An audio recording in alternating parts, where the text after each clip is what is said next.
You know, they did a really good job to make the most of a bad situation. Yeah, the position they were in. I'm gonna draw myself a dinosaur. This playing path is kind of interesting, huh? It's not good. It's good for us. It's good. It is. You know, we'll see if this wants to go southeast, maybe north. We've had a lot of northeast circles, so I'm kind of like, I'm okay on that. I would like a little bit of Puerto Paraiso action, you know? Okay. A little bit of vacation by the coast. That hard southeast shifted circle. Oh, yeah. Like get half some battles water. to the field. Okay, I'm in. I think those are fun circles near Puerto. I think those are good.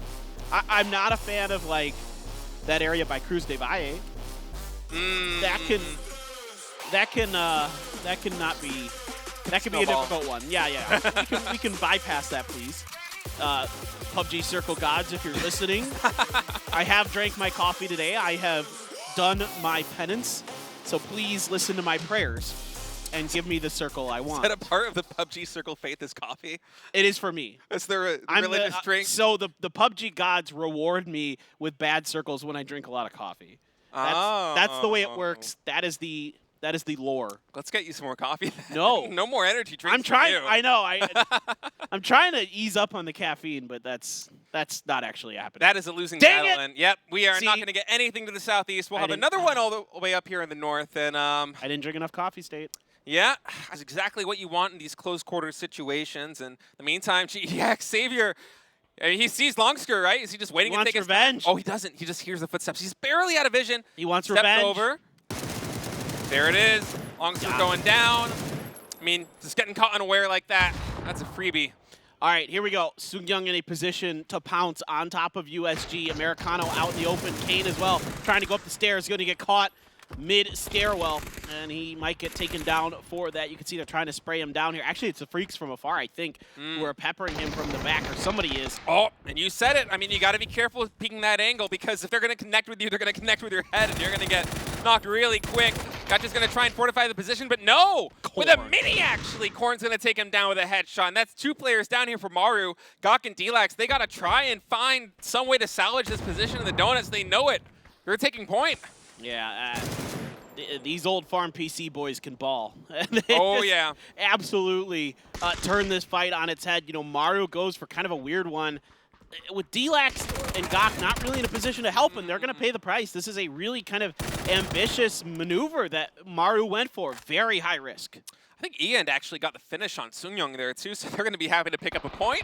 Ian, I think, picked up at least one, if not two kills, because he got Kane on that stairwell as well. And look at this, USG is just running Gok down, and he is gone. And Maru pays the price for a very aggressive kind of for Gen.G. Peril has to crash Donawa, but Donawa only has two here. They weren't expecting this.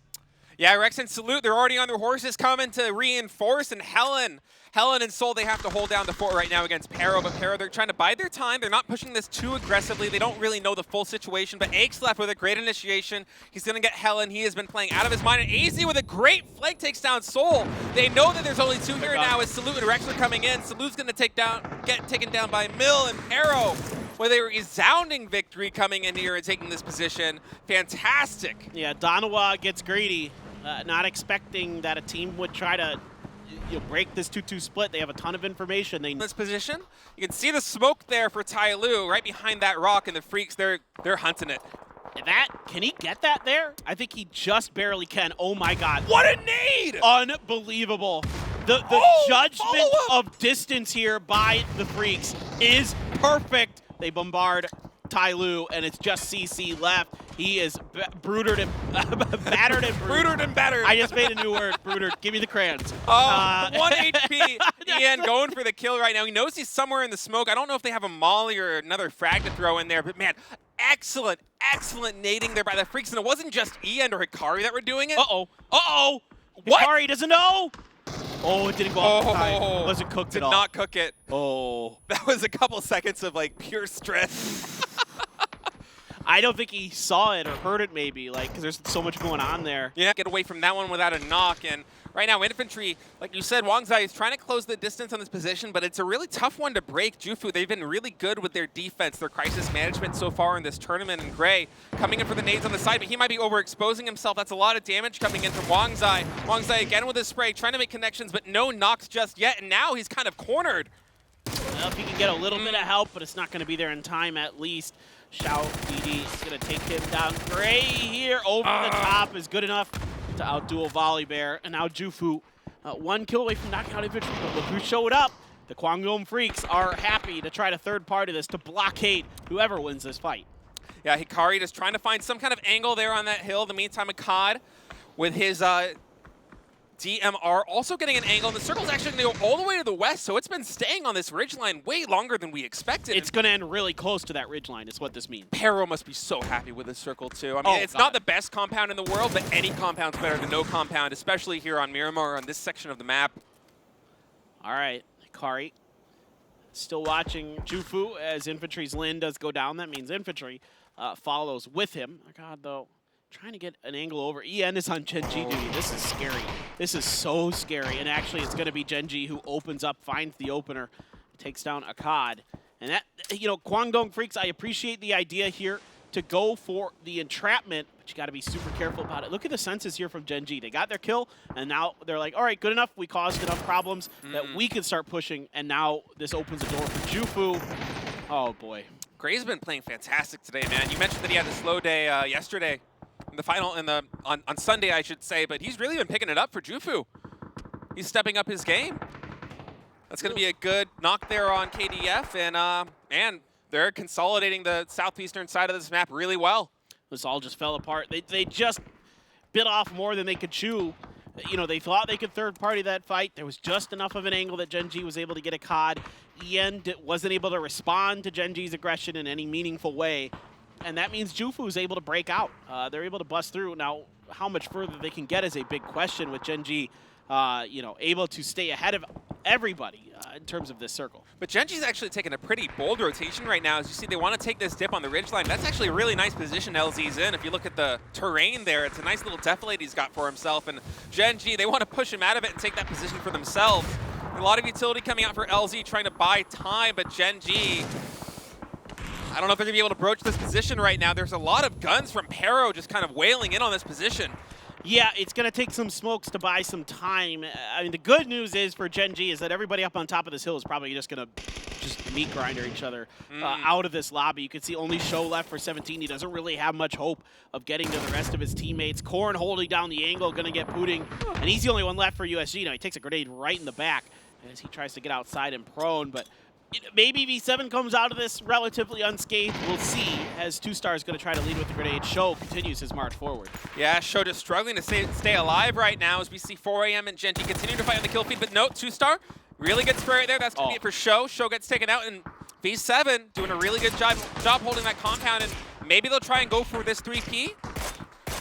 Now, Genji here tried to go deep, and they are just, like you were talking about, under the gun sights of way too many teams in that position, and it is a miscalculation on how safe that spot would be. I think maybe there might have been, you know, basically taking Jufu's position. They had this, and they gave this up. Right. And now, you know, I know Jufu's under pressure as well. There's no great position in this southwestern part of the circle. Yeah, and the circle's finally going to go all the way to the east. That ridgeline is getting pushed out, and now Pero just with gun lines on pretty much everybody. But Genji, they're still kind of staying alive, and LZ actually giving them a little bit of breathing room right there. He's going to get Xiaoyang down. It's just UDD up for Jufu, and I'm not sure he'll be able to get the res on Xiaoyang without a lot of smokes. Okay, Pudding just watching GEX, you know, just popping a shot here and there, seeing if he can maybe get a little bit extra damage, and is pretty careful about this, waiting for them to stop up, gets the heady, almost gets the knock here, as I think GX just able to get behind to safety well enough. So they did get a knock on a New Happy as well. So New Happy's kind of getting cut down between GEX and TIANBA. Yeah, we're seeing this problem for all these edge teams where they need to get into the next circle, but there's no safe place. Anywhere that you go that's inside is going to have a sightline from somebody else. It's kind of like a standoff. If all these teams move in from the edge, they might be able to play some of the defilade. But until that point, it's just like this. They're just, like you said, it's a meat grinder. They're just shooting each other from these long distances. Oh no! Oh, that. Adnan tried to get in and wasn't able to before he gets hit. SSR looking to get that bolt finish, and I think that's, you know, that it was hard to see exactly what was going on in that smoke, and you can't really fault your teammate for that one. ZPyons probably feels bad, but them's the break sometimes. You try to get close enough to those vehicles, and when you're that low health, you know, they can run you over pretty quick. Jose Pion taking a big shot to the head right now. He's going to try and get in, but man, these edges, GEX, credit to them. It's left back there that are in any kind of shape to make a move. You know, if you can hit some banger headshots, oh, that's not good. Jan Lee gets knocked.